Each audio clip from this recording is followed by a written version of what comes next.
Good morning. FY BA semester सेकंडमध्ये आपण third टॉपिकमध्ये खंड सिद्धांत संदर्भात चर्चा करत असतो. यामध्ये रेकॉर्डच्या खंडविषयक सिद्धांताचं विश्लेषण आपण पाहत आहोत.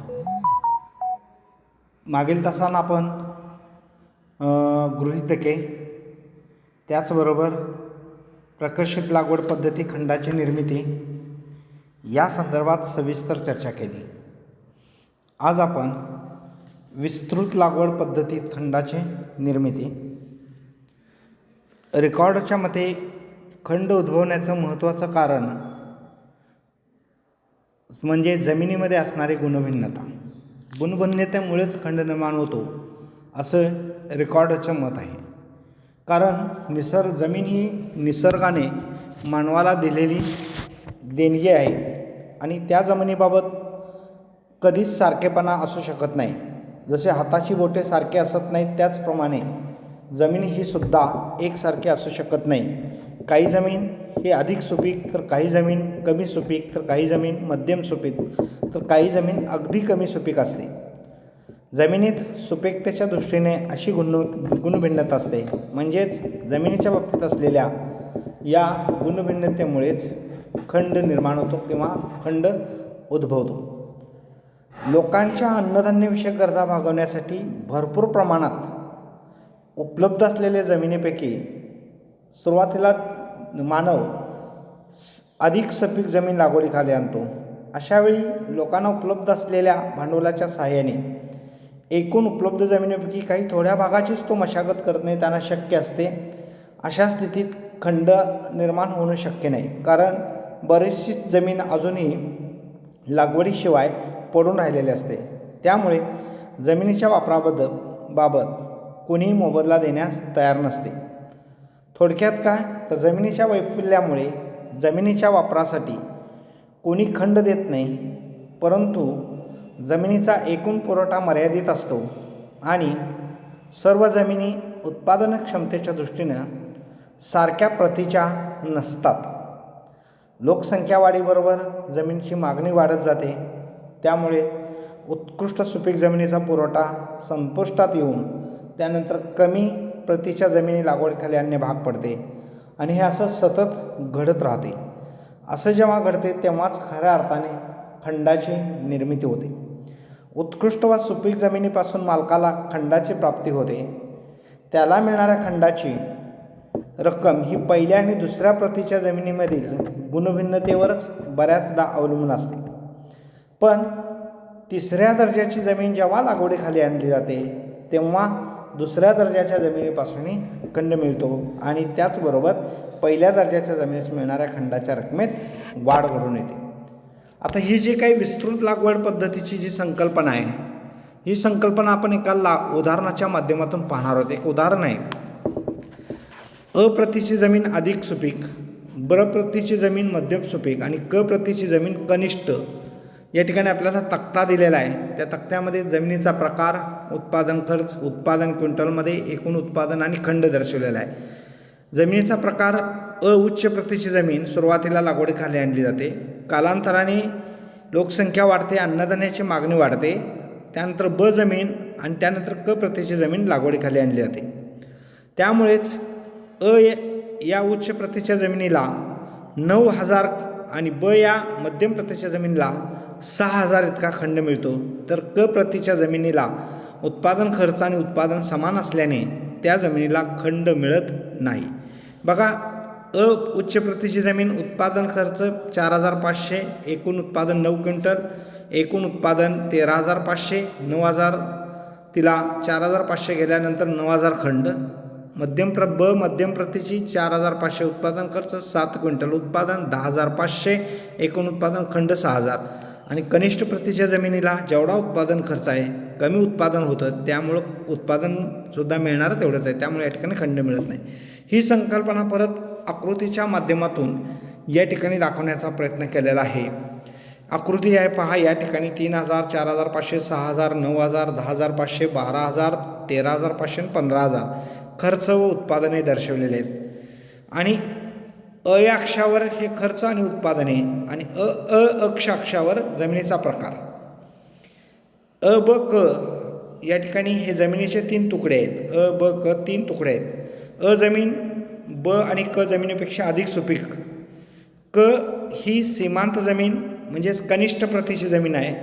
अ ब आणि क या तिन्ही प्रकारच्या जमिनीवरील उत्पादन खर्च समान आहे, तो म्हणजे 4,500 इतका आहे. परंतु त्यांच्यातील गुणभिन्नतेमुळे उत्पादनाचं प्रमाण मात्र सर्वत्र भिन्न आहे. उत्पादन खर्च समान असला तरी अ ही सुपीक जमीन आहे, ती ब आणि क जमिनीपेक्षा जास्त उत्पादन देते. त्यामुळे ब या जमिनीत क या जमिनीपेक्षा जास्त उत्पादन मिळते. त्यामुळं अ आणि ब या जमिनीला मिळणारा वाढावा जास्तीचं उत्पादन म्हणजेच खंड, आणि तो खंड म्हणजेच अ जमिनीला 9,000 आणि ब जमिनीला 6,000 आणि आकृतीत रेखांकित भागाने त्या ठिकाणी तो खंड मिळतो हे दर्शवलेलं आहे. अशा मते रेकॉर्डच्या मते क या जमिनीला खंड मिळत नाही, कारण त्याच्यापासून मिळणारं उत्पादन आणि उत्पादन खर्च आणि एकूण उत्पादन हे समान असल्यामुळं तिला त्यातून वाढावा हा मिळत नाही, त्यामुळे तिला खंड मिळत नाही. आता किंमत आणि खंड यामधला रेकॉर्डने काय संबंध सांगितला आहे याची चर्चा करणं गरजेचं आहे. लोकसंख्या वाढीच्या पूर्वीपेक्षाही निकृष्ट कमी प्रतीच्या आणखी जमिनी लागवडीखाली आणणे आवश्यक आहे ठरते. त्या प्रत्येक वेळी पूर्वी लागवडीखाली आलेल्या प्रत्येक जमिनीवरील खंडाची रक्कम ही वाढत जात असल्याचं आपल्याला पाहायला मिळतं. त्यामुळं थोडक्यात काय तर रेकॉर्डच्या मते खंड हा जमिनीच्या गुणभिन्नतेतून निर्माण होणारा वाढावा आहे. खर्चात निकृष्ट जमीन म्हणजे सीमांत जमीन आहे. या सीमांत जमिनीला खंड मिळत नाही. खंड हा वाढावा आहे, म्हणजेच ते एक अनर्जित उत्पन्न आहे. रेकॉर्डच्या मते खंडाचा उत्पादन खर्चात समावेश होत नाही, तसेच खंडाचा किमतीतही समावेश होत नाही, तसेच किमतीवरून खंड ठरत नाही. धान्याची किंमत वाढल्यामुळे खंड उद्भवतो, खंड वाढल्यामुळे मात्र किंमत वाढत नाही. खंड हा किंमत ठरल्यानंतर उद्भवणारा वाढावा आहे. जसजशी देशाची लोकसंख्या वाढते तसतसे अन्नधान्याची मागणी वाढते व त्यामुळे कमी प्रतीच्या जमिनी लागवडीखाली आणली जाते आणि अशा कमी प्रतीच्या जमिनीवरच अन्नधान्याचा उत्पादन खर्च हा जास्त येतो आणि त्यामुळेच देशातील अन्नधान्याच्या किमती वाढतात. आणि दुसऱ्या शब्दात सांगायचं झाल्यास लोकसंख्या वाढल्यावर सीमांतर्गत जमिनीला व जमिनीच्या मालकाला खंडाची रक्कम वाढवून ही मिळत राहते. म्हणजे लोकसंख्या वाढली, अन्नाची गरज वाढली की त्यातूनच खंड निर्मिती होते. खंड वाढतो म्हणून किंमत वाढत नाही. अशा पद्धतीनं खंड आणि किंमत यामधला सहसंबंध रेकॉर्ड यांनी स्पष्ट केलेला आहे. खंड हा किंमत ठरल्यानंतर उद्भवणारा वाढावा आहे, अशा पद्धतीची संकल्पना रेकॉर्ड यांनी मांडलेली आहे. अशा पद्धतीने आपण रेकॉर्डचा खंड सिद्धांत पाहिला.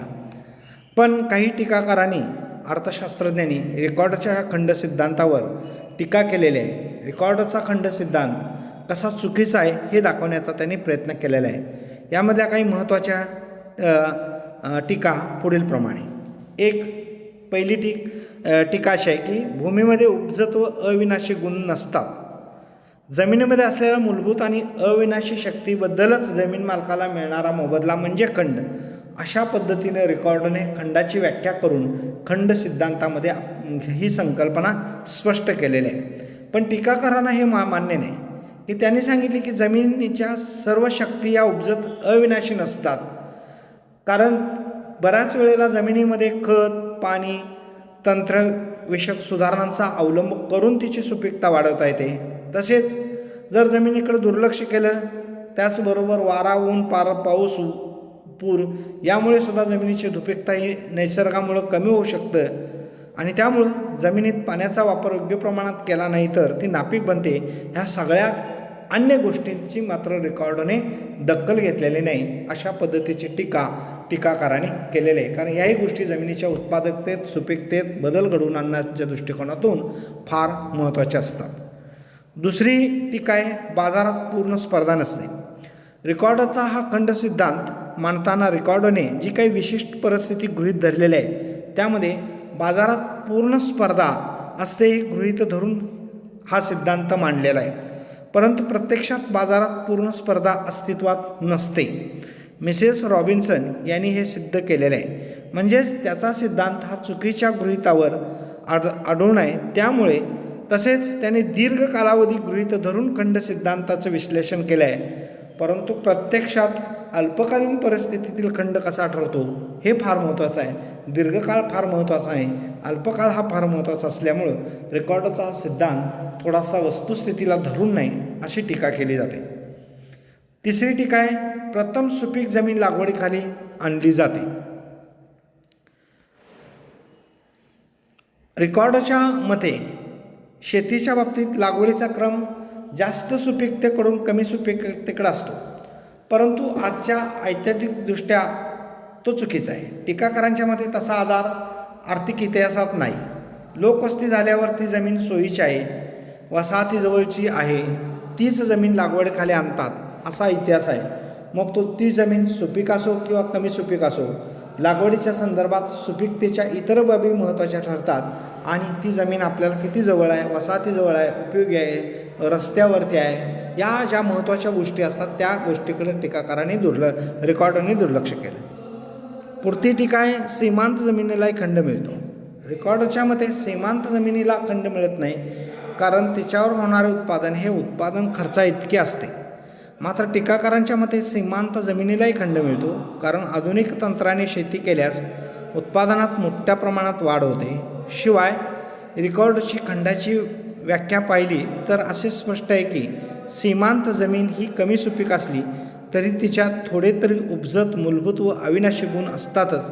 मग या जमिनीला थोडा तरी खंड का मिळू नये, अशा पद्धतीनं या ठिकाणी टीका केलेल्या आहे. त्यामुळं जमीन ही निसर्ग आहे, ती कमी सुपीक, जास्त सुपीक किंवा सुपीक नाही म्हणून तिला खंड नाही, हे टीकाकारांनी चुकीचे ठरवले. इतर पुढची टीका आहे, इतर उत्पादन घटकाकडे दुर्लक्ष. खंड हा फक्त जमिनीलाच मिळतो असे रेकॉर्डने म्हटलेले आहे आणि त्यांनी उत्पादनाच्या इतर घटकाकडे दुर्लक्ष केले आहे अशी टीकाकारांनी टीका केली. परंतु आधुनिक अर्थशास्त्रज्ञांच्या मते उत्पादन घटकांचा पुरवठा मागणीच्या मानाने जर कमी झाला की त्यांना निश्चितच खंड मिळतो. मिसेस जॉन रॉबिन्सच्या मते केवळ जमिनीलाच खंड स्वरूपाचे उत्पन्न मिळत नाही, तर अन्य उत्पादन घटकांनाही मागणीच्या मानाने त्याचा पुरवठा अलवचिक वा कमी लवचिक असेल तर त्या ठिकाणी त्यांना खंड हा मिळू शकतो. पुढे आहे खंडाचा किमतीवर होणारा परिणाम.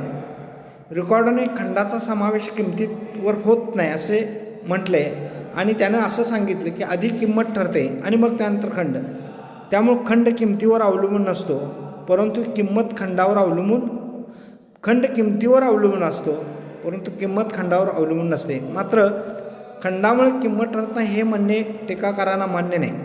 आधुनिक अर्थशास्त्रज्ञांमध्ये खंड हा सुद्धा एक उत्पादन खर्चाचाच भाग आहे. त्यामुळे खंडाचा किमतीवर निश्चितच परिणाम होतो, म्हणजेच खंडाचा समावेश किमतीत होतो. पुढची टीका आहे, दुर्मिळतेमुळे खंडात उद्भव होतो. रेकॉर्डनं असं म्हटलं आहे की आपल्या सिद्धांतात जमिनीच्या गुणभिन्नतेमुळे, सुपीकतेमुळे, त्याच्या दुर्मिळतेमुळे खंड निर्माण होतो. टीकाकारांच्या मते जमिनीच्या दुर्मिळतेमुळे खंड निर्माण होत नाही, दुर्मिळतेमुळे खंड निर्माण होतो. खंड हा जमिनीच्या सुपीकतेवर अवलंबून असत नाही, तर तो जमिनीच्या दुर्मिळतेवर अवलंबून असतो. आधुनिक आर्थिक विश्लेषणात खंडाचा उद्भव जमिनीच्या या गुणामुळेच उद्भवतो, म्हणजे दुर्मिळतेमुळे उद्भवतो असे आधुनिक अर्थशास्त्रज्ञांनी मत मांडलेलं आहे. आणि शेवटची टीका, भूमीच्या व्यापक वापराकडे दुर्लक्ष. रेकॉर्डच्या मते जमिनीचा वापर फक्त शेतीसाठीच होतो, परंतु रेकॉर्डला हे म्हणणे योग्य आहे असं म्हणता येत नाही. कारण जमिनीचा वापर फक्त शेती व्यवसायाबरोबरच कारखानदारी, घर बांधणी यासारख्या विविध व्यवसायाकडे तो होतो आणि याकडे रेकॉर्डने दुर्लक्ष केलेलं आहे. त्यामुळे जमिनीचा त्या अन्य वापरामुळे सुद्धा जमिनीचा पुरवठा हा कमी होतो. थोडक्यात रेकॉर्डच्या खंड सिद्धांतावर अनेक टीका जरी केल्या असल्या तरी या सिद्धांताचं महत्त्व कमी होत नाही, कारण अर्थशास्त्रीय विचारात आणि विवेचनात अजूनही रेकॉर्डच्या खंडविषयक सिद्धांत महत्त्वाचा मानला जातो. वाढत्या लोकसंख्येमुळे अन्नधान्याची गरज भागवण्यासाठी कमी सुपीक जमिनी आज लागवडीखाली आणली जाते आणि हे मत मात्र रेकॉर्डचं आजही खरं ठरत आहे. शिवाय जमीनदारी पद्धती कायद्याने नष्ट करण्यात आली, त्यांच्याही मुळाशी खंड सिद्धांताचीच विचारसरणी आहे. रिकॉर्डच्या खंडविषयक सिद्धांतामुळे नंतरच्या अर्थशास्त्र त्या विचाराला तसेच उत्पादन घटकांच्या मूल्य निश्चितीच्या आर्थिक सैद्धांतिक विवेचनाला चालना देण्यासाठी मात्र हा रिकॉर्डोचा खंड सिद्धांत फार महत्त्वाचा आहे. अशा पद्धतीनं आपण रिकॉर्डो खंड सिद्धांताची व्याख्या, त्या गृहीत परिस्थिती, खंड सिद्धांताचं विश्लेषण आणि त्याच्यावरती करण्यात येणारी टीका या संदर्भात आज आपण सविस्तर चर्चा केलेली आहे. या ठिकाणी खंड सिद्धांताची संकल्पना संपलेली आहे. धन्यवाद.